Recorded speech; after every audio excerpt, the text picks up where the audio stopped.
ఆ కాలమందు ఈ పర్వతము మీదనైనను యెరూషలేములోనైనను మీరు తండ్రిని ఆరాధింపరు.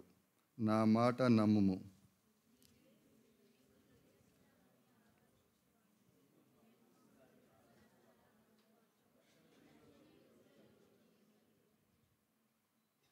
అయితే యథార్థముగా ఆరాధించువారు ఆత్మతోనూ సత్యముతోనూ తండ్రిని ఆరాధించు కాలము వచ్చుచున్నది, అది ఇప్పుడును వచ్చే ఉన్నది.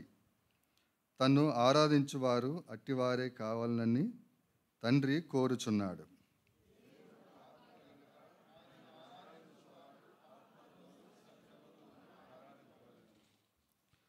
ప్రభునందు ప్రియులారా, ఈ ఉదయకాలం మనం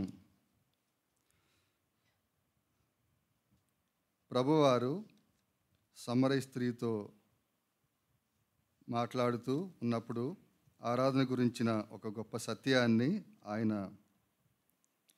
తెలియజేసిన సందర్భాన్ని మనం చదువుకున్నాం. ఇందులో మనకి ఆరాధనకు అవసరమైన ఒక మాటను నేను చదువుతున్నాను. 23వ వచనం. అయితే యథార్థముగా ఆరాధించువారు. అయితే యథార్థముగా ఆరాధించువారు. ఆరాధనలో యథార్థత అవసరమా? అవసరమే కదా. మనం యథార్థంగా లేకుండా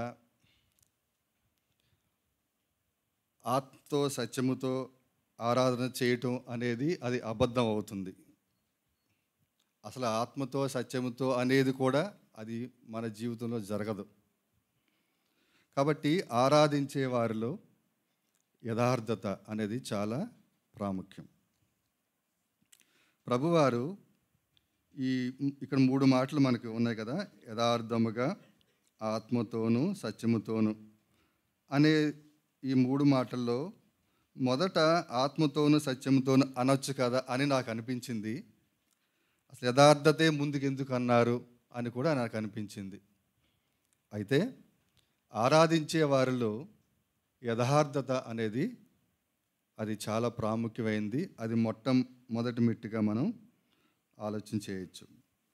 సరే, యథార్థంగా ఆరాధించే వారిలో ఒక 3 లక్షణాలు, యథార్థంగా ఆరాధించని వారిలో ఒక లక్షణాన్ని మనం ఊరికే పైపైన అట్లా చూసి ఆరాధనలోకి వెళ్దాం. యథార్థంగా ఆరాధించే వారిలో ఉండే ఒక 3 లక్షణాలు, దానికి మనం భూమి మీద యథార్థంగా ఉన్న ఒకే ఒక్కరి దగ్గరికి వెళ్ళాల్సిందే. ఎవరు అంటే ఆయన యోబు గారు.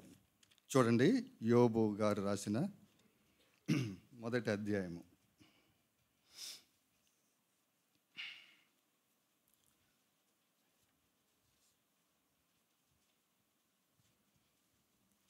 నేను చదువుతున్నాను. మొదటి అధ్యాయము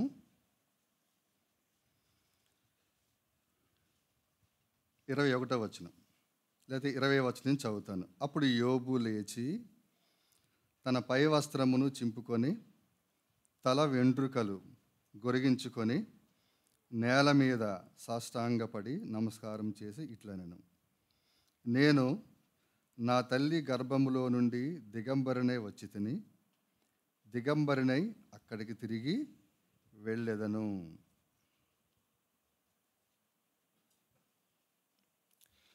ఆరాధించే మనలో ఉండవలసిన మొట్టమొదటి లక్షణం ఏంటంటే, మనం దిగంబరులం అనుకోవాలి. అంటే ఏంటి అర్థం? అంటే నేను ఖాళీ, నాలో ఏమీ లేదు, నేను ఏమీ కాదు అనుకోవాలి. అంటే ఒక విధంగా చెప్పాలంటే మనల్ని మనం తృణీకరించుకోవాలి. నేను ఏమీ కాదు అని అనుకోవాలి. అందుకే కదా ఆయన ఏమన్నాడు, నేను తల్లి గర్భంలోంచి దిగంబరిగానే వచ్చాను, దిగంబరిగానే మరలా నేను వెళ్తాను. అంటే అర్థం నేను ఏమీ కాదు అని అర్థం. కాబట్టి ప్రియులారా, యథార్థంగా ఆరాధించే వారిలో ఉండవలసిన మొదటి లక్షణం నేను ఏమీ కాదు అనుకోవాలి. నిజానికి ఈయన ఎలాంటి వాడంటే, ఇక నేను కొన్ని కొన్ని మాటలు త్వరగా చదువుతున్నాను. దేవుని వాక్యమే ఆయనకి ఇచ్చిన బిరుదులు. ఆయన యథార్థవంతుడని, న్యాయవంతుడని, దేవుని భయభక్తులు కలిగిన వాడని, చెడుతనాన్ని అసహించుకున్నాడని, విసర్జించిన వాడని, ఇలా మనం చాలా చదువుకోవచ్చు. అయితే ఆయన తూర్పు దిక్కు జనులందరిలో అతడే గొప్పవాడు. తర్వాత చాలా ఆస్తిమంతుడని, తూర్పు దిక్కు జనులలో అతడే గొప్పవాడని ఉంది. తర్వాత దేవుడే ఈయన్ని ఏమన్నాడు అంటే 8వ వచనం చివరిలో, భూమి మీద అతని వంటి వాడెవడనూ లేడు అన్నాడు. ఈయన గొప్పవాడే కాదా? గొప్పవాడే, ఆస్తిమంతుడే.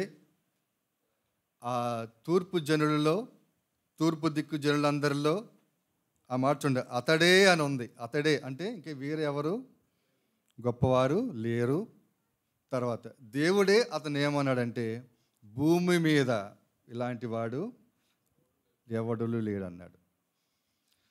కాబట్టి ప్రియులారా, అంత గొప్పవాడు, అంత మంచి సాక్ష్యం పొందినవాడు తాను ఏమనుకుంటున్నాడు?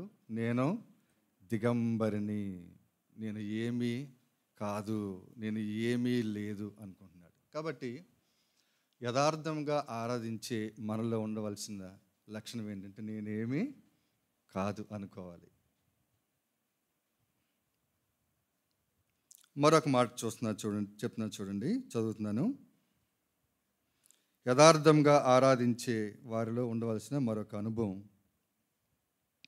21వ వచనం నేను చదువుతున్నాను. నేను నా తల్లి గర్భంలో నుండి దిగంబరి వచ్చి తిని, దిగంబరిని అక్కడికి తిరిగి వెళ్ళేదను. యెహోవా ఇచ్చెను, యెహోవా తీసుకొని పోయెను, యెహోవా నామమునకు స్తుతి కలుగునుగాక. యథార్థంగా ఆరాధించే మనలో ఉండవలసిన మరొక లక్షణం ఏంటంటే, యెహోవా ఇచ్చాడు, యెహోవా తీసుకొని పోయాడు. అంటే ఆయన ఇచ్చిన వాటిని బట్టి, ఆయన తీసుకొని పోయిన దానిని బట్టి మనం ఆయన్ని స్తుతించాలి. మనకి ఉన్న దానిని బట్టి, మనకి వచ్చిన దాన్ని బట్టి మనం స్తుతించడం చాలా తేలిక కదా. కానీ పోయిన దాన్ని బట్టి, తీసుకొని పోబడిన దాన్ని బట్టి దాన్ని స్తుతించడం చాలా కష్టం మనకి. కానీ యథార్థంగా ఆరాధించే వారిలో ఉండవలసిన రెండో లక్షణం ఏంటంటే, ఇచ్చిన దాన్ని బట్టి స్తుతించాలి, పోయిన దాన్ని బట్టి కూడా స్తుతించాలి. ఇక్కడ యోబు గారు చూడండి, ఆయన ఎవరిని ఒక్క మాట కూడా అనలేదు. తనకి పోయిన దాన్ని బట్టి ఎవరిని ఒక్క మాటగా అనలేదు. దేవుణ్ణి ఏమి అనలేదు. తర్వాత షబాయిలు ఉన్నారు, వాళ్ళని ఏమనలేదు. తర్వాత దేవుని అగ్ని ఆకాశం నుండి వచ్చింది, దేవుణ్ణి ఏమనలేదు. కల్దీల్ని ఏమనలేదు. తర్వాత సుడిగాలి కూడా ఏమనలే.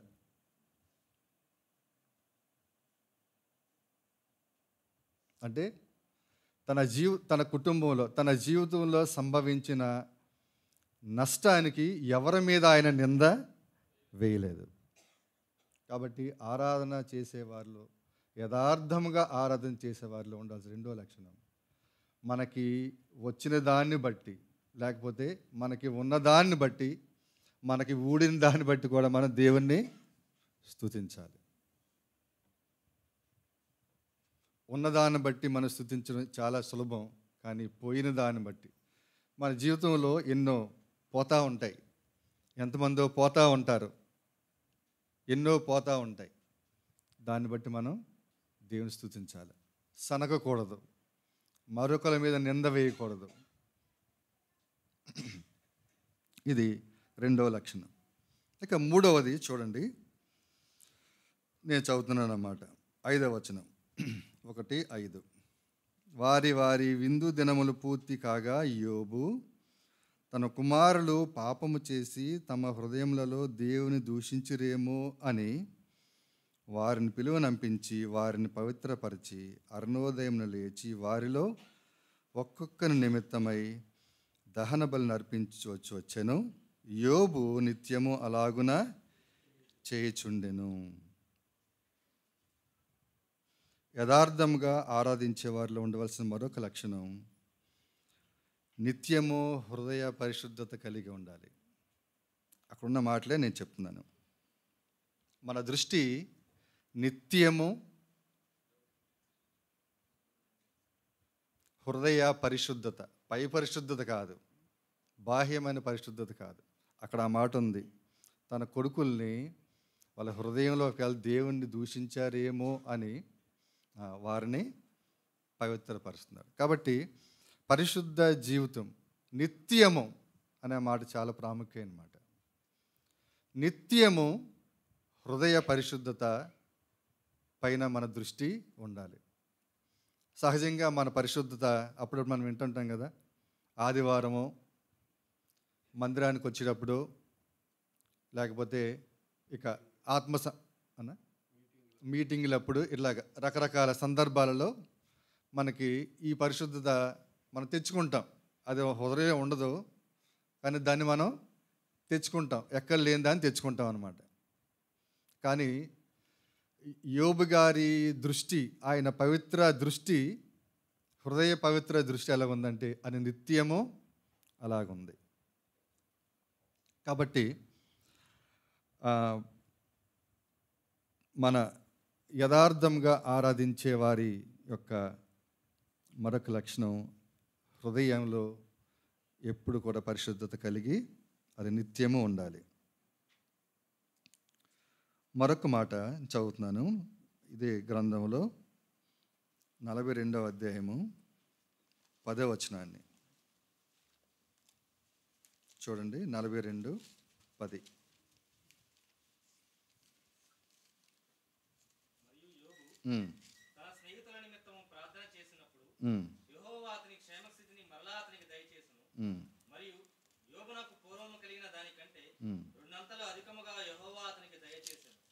మరొక మాట 12వ వచనం.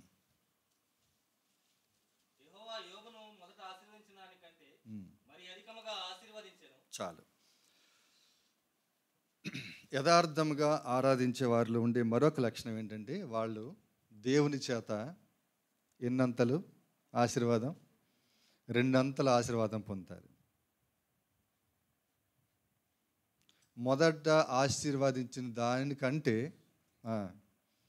మరీ అధికముగా, ఆ మాట మరీ అధికముగా ఆశీర్వదించాను, రెండంతల దయ పొందాను అని మనం చదివాం. రెండంతల దయ పొందాడు, రెండంతల ఆశీర్వాదాన్ని పొందాడు.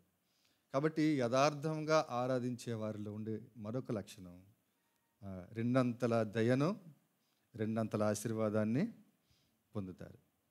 ఇది యథార్థవంతులు అనగా యథార్థంగా ఆరాధించే వారిలో ఉండే 3 అనుభవాలు. చివరిగా ఇంకో మాట, యథార్థంగా ఆరాధించని వారు. చూడండి 2వ అధ్యాయము, యోబు 2వ అధ్యాయము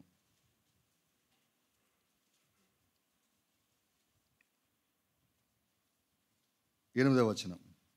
అతడు ఒళ్ళు గోగు కొనుటకై చిల్ల పెంకు తీసుకొని బూడిదలో కూర్చుండగా అతని భార్య వచ్చి, నీవు ఇంకనూ యథార్థతను వదలక ఇందువా, దేవుని దూషించి మరణము కమ్మనెను. యథార్థంగా ఆరాధించని వారిలో ఉండే భయంకరం లక్షణం ఇది. ఏమంటుంది తన భర్తను? ఏమంటుంది? నువ్వు దేవుణ్ణి దూషించు, యథార్థతను వదిలేసాయి, దేవుణ్ణి దూషించు, నువ్వు చచ్చిపో అంటుంది. కాబట్టి ప్రియులారా, మనం అన్ని సందర్భాలలో యథార్థంగా ఉండాలి అనేది మనం దేవుని వాక్యంలో తెలుసుకుంటున్నాం. అందుకనే ప్రభువు ఆత్మతో సత్యముతో అనే దానికంటే ముందు యథార్థత గురించి ఆయన చెప్పారు. కాబట్టి ప్రియులారా, ఈ ఉదయకాలం ఆరాధించే మనలో ఈ యథార్థత ఉందా? యథార్థత లేకపోతే ఇగో ఈ భార్య లక్షణం మనలో ఉన్నట్టు. యథార్థంగా ఆరాధించిన వారి లక్షణం ఇలా ఉంటుందన్నమాట. కాబట్టి ఈ ఉదయకాలం ప్రభువుని మనం యథార్థంగా ఆరాధించేద్దాం. ప్రభు ఈ మాటలు మన కోసం దీవించినగా.